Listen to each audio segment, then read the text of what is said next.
Hey yo, this is Loveythedon, and you're watching ART BANDO. Blah. Let's hop out, hit in my zone. Hop in on side of the wheel. When I slide in this shit, gotta get in my zone.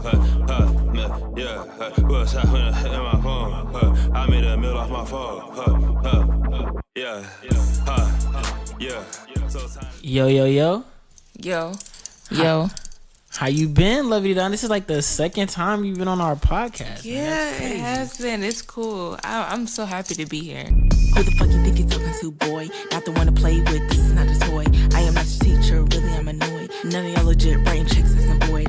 Nah, I love it sure. here. I love ART BANDO. For sure. Like, since the last time, I think it was like, what, 2023 you pulled up? Yeah, 2020. No, it was before. It was 2022. It was 20. That's also almost been 2 years. No, it has been 2 years. It's been 2 years. Sheesh. Well, And I only remember because, believe it or not, as much fun as I was having, I was very heartbroken at that time.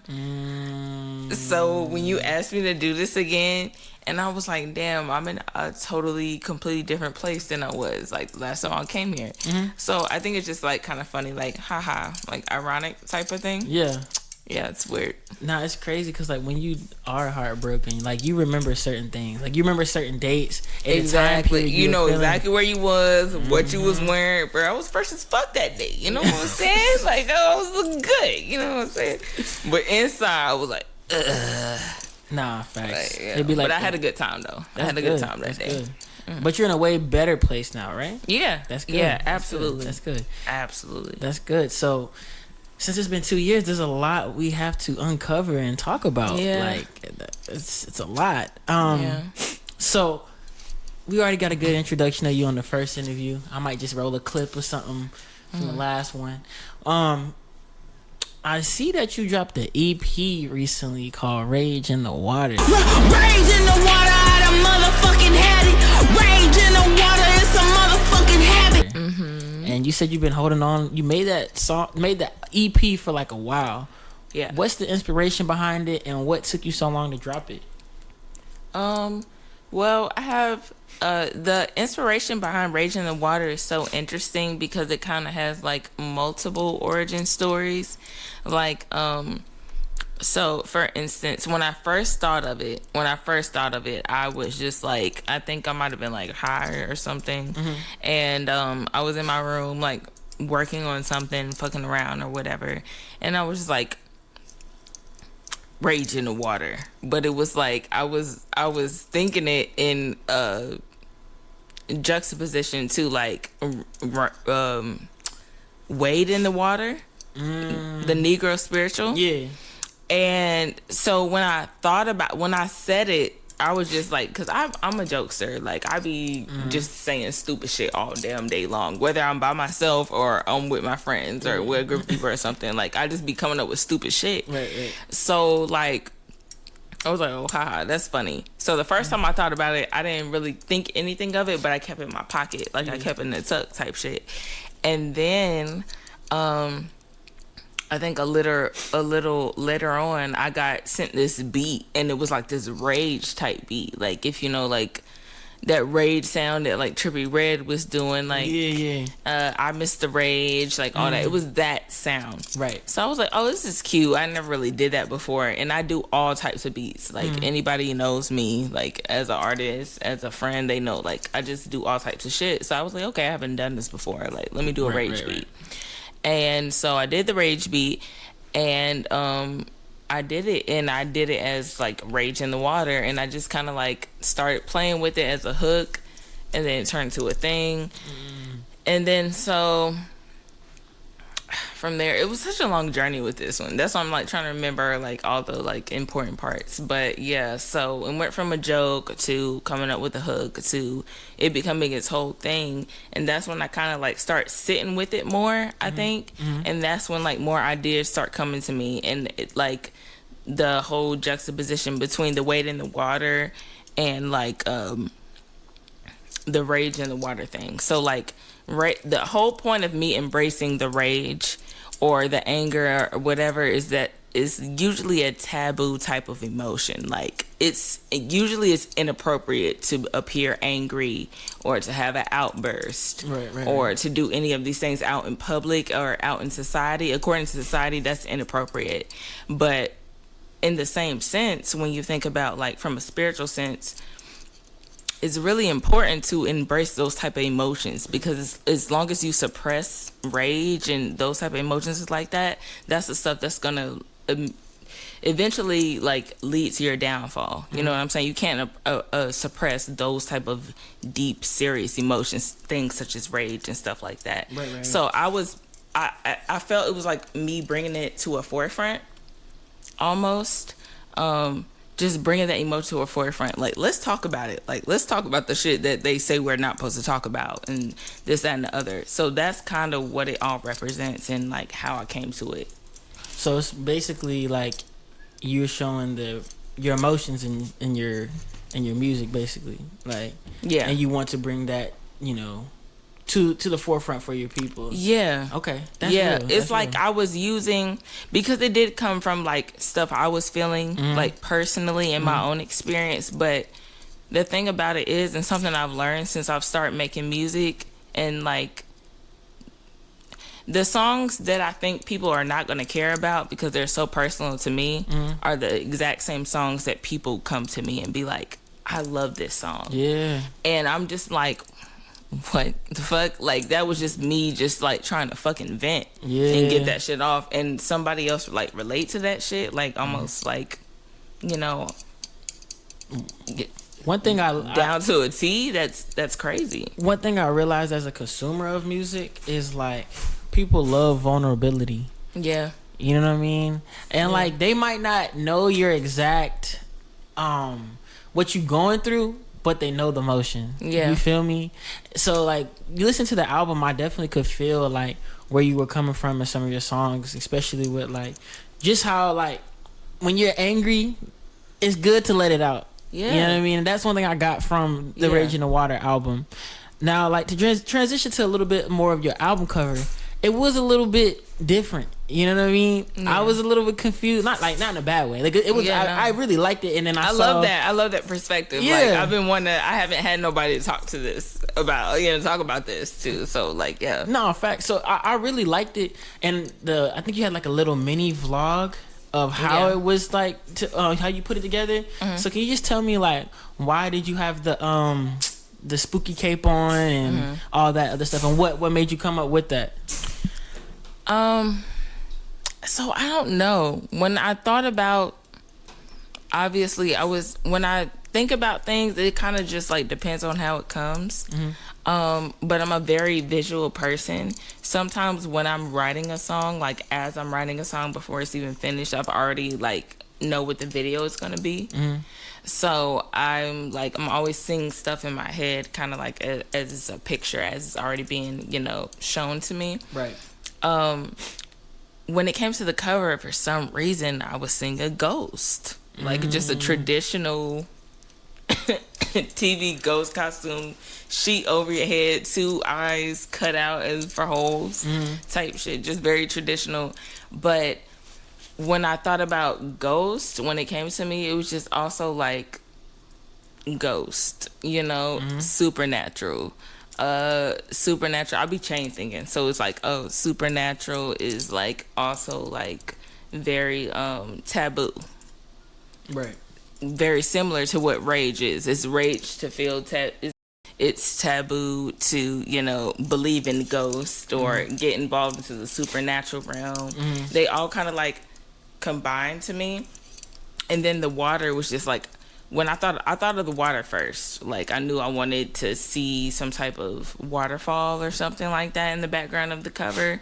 I just think kind of like in pieces, like puzzle pieces.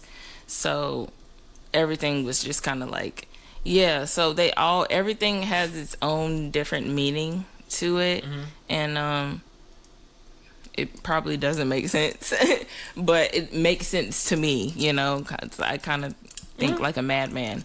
So like, yeah, I don't know. So I guess you were at like a waterfall, river, lake. Yeah, I was at a waterfall.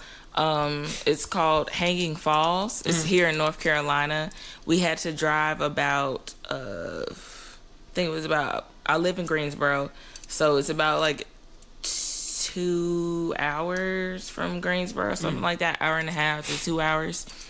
And yeah, I had my homie Static Production. Shout out to him. That's my homie. He shot the cover, and he shot the photos and the behind the scene footage for the shoot that day. And then my homie Zebo G, he's based out of Charlotte.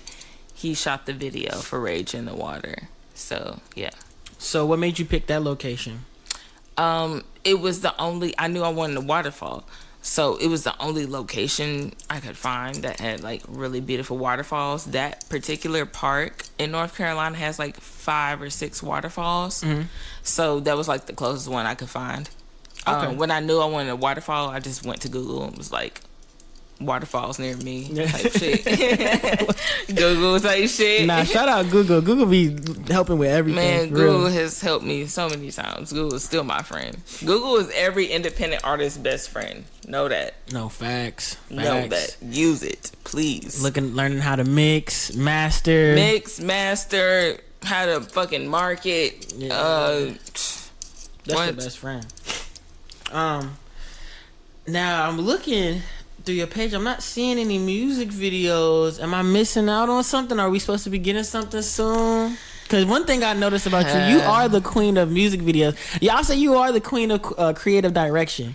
Because thank you. I think the last time we had a conversation, I think I asked you about like how important it is for you to like be hands on with your creative process, like visuals, and you told me how important it was. So are we expecting something big visual wise, a documentary, or what's up? So the thing is, I really was laying low a lot of 2024. I have been laying low, I guess. And like, I just been kind of like regrouping and trying to like regather everything. But like, I definitely have visuals planned and on the lineup, and I am gearing back to work on things. So yeah, I'm not gonna say I don't want to get anybody's hopes up. Okay. I don't want to get anybody's hopes up, but I am working. Like, I have been working. It's just like I'm kind of in a weird place right now to where I don't really know when I'm ready to like just like drop all the shit. But I have a lot of things. So it's not like I don't have things. I have lots of things, okay? But we have enough music for another album, maybe? I mean, I like albums. Don't get me wrong. I like albums. I like mixtapes. I like EPs. But I feel like I'm in a place where I don't feel that I have the support or fan base enough to be just dropping albums. I feel like I'm kind of in a place where I need to just continue to just do the singles thing, because I did just drop, Rage in the Water. It was 3. Usually I would do more, but I don't know. I feel like I need to focus on just dropping singles. And I could be wrong. I don't know. But that's just like kind of a place I'm in right now, because I just noticed the state of the climate that we're in right now with music and hip hop and stuff, and how people consume things. And I just feel like if I'm just dropping projects that people are not paying the proper attention to, it's going to be a waste of time. Yeah, I have noticed in this generation, or this arc, I will say arc of music right now, it is very fast foody. So you got one song where it's like, it's very catchy and it's here one day, then it's gone the next day. I'll even say with like, Kendrick's album, like I feel like it was just here and then it was gone. You know what I mean? For them, not me, by the way. Not for them, not me. But yeah, I'm still over that shit. But still, I understand what you mean. You know what I mean? Because I remember being a kid, artists would drop an album, and their album rollout will last at least 6 months. You know what I mean? An album rollout now. You done? An album rollout now. An album rollout now. It's they might have a couple interviews. Then boom, like the album drop, and then nobody hear from them again until the next album. So I wouldn't let that, is it the word discourage? I wouldn't let that discourage you, because honestly, like, you make some good ass music. I really think it's just because, like, we're not even in COVID no more. People don't have, people are, running a mile a minute. Mm-hmm. But yeah, bro, like, drop as much music as we can. We need some saturated Loveythedon music for real. I am gonna drop it. I feel. Yeah, I'm gonna drop it though. Yeah, shit's gonna be dropped, because that's the thing. Like, even though the only thing I dropped was Rage in the Water this year, I've been recording all year. So like, okay, I got a shit ton. So it's just a matter of like strategically like knowing what to drop, when to drop, but it's getting dropped regardless. Like, about how many songs? How many? About how many songs you recorded throughout the year? This year, yeah, I recorded, which is kind of a lot for me. It doesn't seem like a lot, but I think probably about like probably like 15 songs. Oh, that's not bad. Yeah, that's not bad. And usually in the past, like, that's kind of like a lot for me. Like, so I can only imagine like where I can really like pick up from, like, going from this, from this standpoint. Yeah. Do you have any collabs in the future, or want to collab with anybody? Any collabs I want to?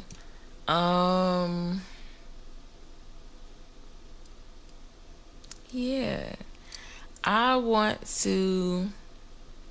I've already worked with him before, but I want to work with Art's K nephew again. He's cool as fuck, and he's just so fucking talented, and I just was just flabbergasted working with him in the studio, because he just literally gets on the mic and he just starts rapping, like, whatever's on his mind. He just starts going, and it just goes, and I was just like, it made me very intimidated. I was very intimidated in there, but we did what we had to do. He's still cool. He's super sweet. I want to work with Doechii. I know it's a little far-fetched, but yeah, my people know her people, and it's all good. For real? Yeah. Where's she from? Cali or something? Oh, she's from Tampa, Florida. She's from Tampa, Florida, but she signed to TDE. She signed to who? TDE. Oh, to TDE. I thought you said she signed to Diddy. No Diddy though. I was like, what? Oh no. I thought she signed to Diddy. Oh no. I would never like freely say that. But yeah, she signed to TDE. She's cool. She's really, really, really cool. It's so weird because like, I have a song called Intuition, and like years and years and years ago, like, well, not years and years ago, I'll make myself not so old, but like back in 2018, I dropped this song called Intuition, and it kind of like went like, I guess, semi-viral on SoundCloud. It was still SoundCloud days, pretty much, and people repost stuff and stuff like that, and she was one of the people who reposted it, and it was like right before her song Yucky Blucky Fruitcake. It went viral on TikTok, and she ended up reposting Intuition like somehow, and I didn't see it till like a year later. So like, it's always been following me. And then like, I rapped for her on her live one time, like yesteryear is so loud. 2023. Oh, well, that technically is yesteryear. That is yesteryear. That's what I'm saying. I was like, I don't know what made me say yesteryear. My phone's dying. So since it is the end of the year, what are some takeaways and personal reflections you can give the Don Mafia? Yeah. Wait, say it again. Since it's the end of the year, what are some takeaways you've had from this year and some personal reflections you've had from this year you can give to your fans? I think the personal takeaways I can say is like not to be so hard on yourself all the time.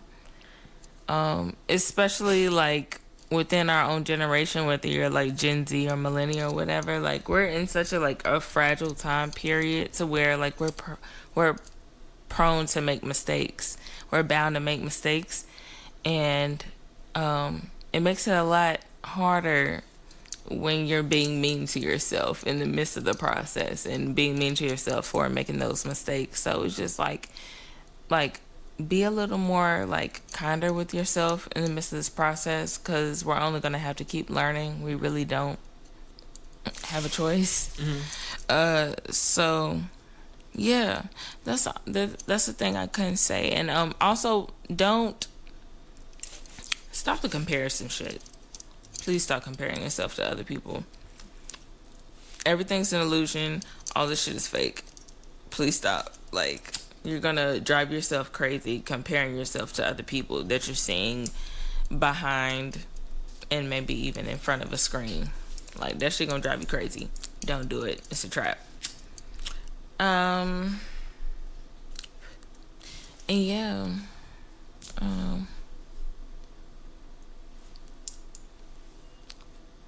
Yeah. Oh, that's it? I don't know. Yeah. Okay. Bet. Now, I know you said you got a lot cooking up. So what are your goals for like the next year, like coming into 2025? Music wise, it could be other stuff, but yeah, what are your like goals? For the next year, my goals are to definitely produce more and put more music out. Also to perfect my craft as a DJ, because the bitch been scratching on the ones and twos, bitch. Well, how long you been doing that? Only for like a year now, but I really am like, I'm still not like where I want to be, so I haven't really like openly promoted it or anything other than like I'll post videos every once in a while of me practicing. But okay. Yeah, I did see that. Yeah. Have you done like any professional sets or like any shows, any parties? No, not yet. I'm not ready for that. But do you want to do it like by next year? That's the goal. Yeah, okay. I want to move up to that, because overall, at the end of the day, I really just want to be like self-sufficient in my music career. So whether that be me DJing before my rap career goes off or whatever it may be, however the tables may turn, I'm down for whatever. You know what I'm saying? Yeah. Like, as long as it's something I care about, which is music, that's what I'm here for. So, like, I'm down for it all. So that's why I'm, like, so willing to, like, immerse myself in, like, other crafts and stuff like that when it comes to music. Because if it's music, at the end of the day, I'm going to be happy. Nah, facts. Yeah. Music runs the world, for real. Yeah, that's my shit. You have any other goals? Because I know you were cute. I cut you off, so my bad. I guess my other goals were just to be, like, realistically, just to be financially stable.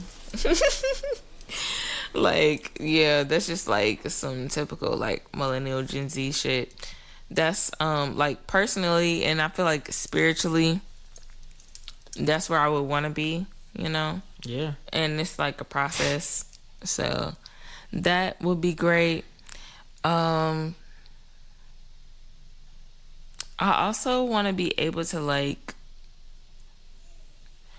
offer my other, like, talents and services to other people, because I love creative direction, like we talked about earlier. And I love, like, my first career I ever wanted to do was really to be a stylist.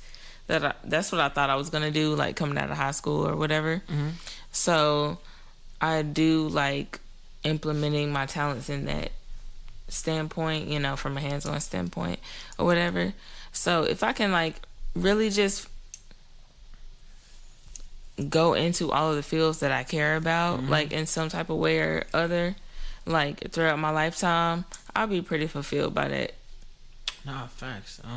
Honestly, I can see you as a stylist. I was actually going to ask you about your fashion sense, because you definitely do be putting that shit on. And thanks. And actually, just to segue into that, so like, how do you put clothes together? Like, what is your fashion mind when you decide to put on a certain type of fit? Let's have a specific fit. Let's say you want to have a rage fit. Does that make goth rage fit? What do you start with and what do you end with? I'm probably gonna start with like. I'll probably start with like jewelry. The jewelry first? Yeah, you start with jewelry first, and then like, and it really is like, it's no like right or wrong way to do it either. That's the cool thing about styling. That's what I loved about it.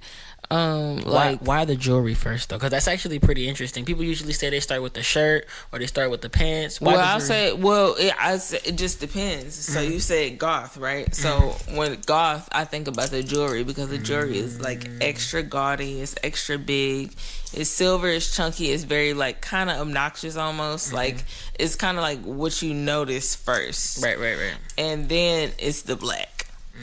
Then we'll think about the black clothing first later on. But like you see, like, you know what I'm saying? Yeah. Like it's the silver. Like that's what I think about when I think about goth. But that's just me though. So like it's subjective. You know what I'm saying? Yeah, fact. So like I would start with the jewelry first, probably like extra chunky, maybe like some spiky type of choker or something, something like that, and then you move on down. Like it would be mesh, black, obviously, probably some type of boot, something. The chunky. Big boots. Yeah, big boot. Like, you know, it's just like a little characteristic. Like every subculture or every style has its own characteristics, right? You know, and that's like just little characteristics of like goth culture type shit, or punk. Goth and punk like kind of coincide.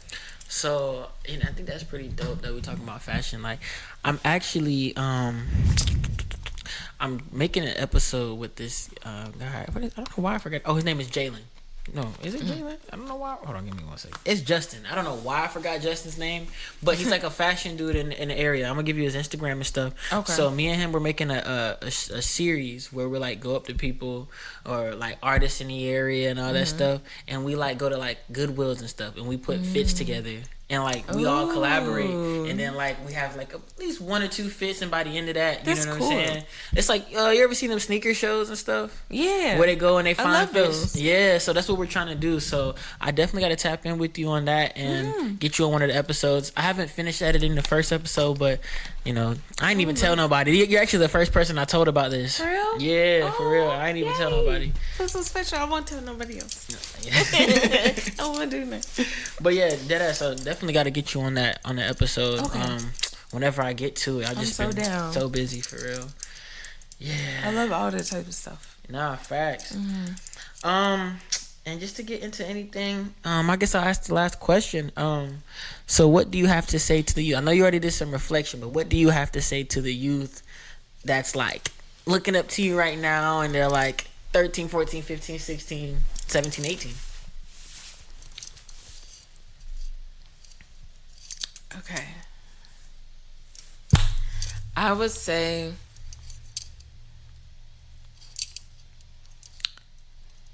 don't confine yourself. Don't confine yourself to whatever society is telling you how you should be. Like, just don't do it. Like, just don't fucking do that shit. Fuck what your family's saying. Definitely fuck what your family's saying. Fuck what your family's saying. Fuck what maybe your friends might be saying. They might not be your friends, bitch. That's another conversation for another day. We'll talk about that. I'm gonna start a YouTube channel and y'all can subscribe and we can talk about all about that. But fuck what them people saying. You gotta do what you wanna do. You gotta be who you wanna be. And you can't conform. If you feel like you're uncomfortable to speak your mind around a certain group of people that you so-called call your friends, it's just not a good thing. You shouldn't be scared to speak how you want around people that you love. So, it's really back. I just said all that to say, be who you want to be, do what you want to do, not at your own, at your own dangerous expense, obviously, but be who you want to be, do what you want to do. Don't never let nobody tell you different. Stay committed to that vision. Stop being scared. Don't be fucking lazy either. Hold yourself fucking accountable, bitch. Don't lie to yourself, because I know you be fucking lying, bitch. So, yeah. I'm going to stop talking, because I can go on all day. There you have it. Loveythedon. Thank you for coming on the pod. All right, bye. That nigga played back cool and that was after the fact. I feel like J. Abdul, I made a rap from the raps. I dropped the tape at 19 and that was after the Mac. Just tapped in with ART BANDO, used to rap in the trap.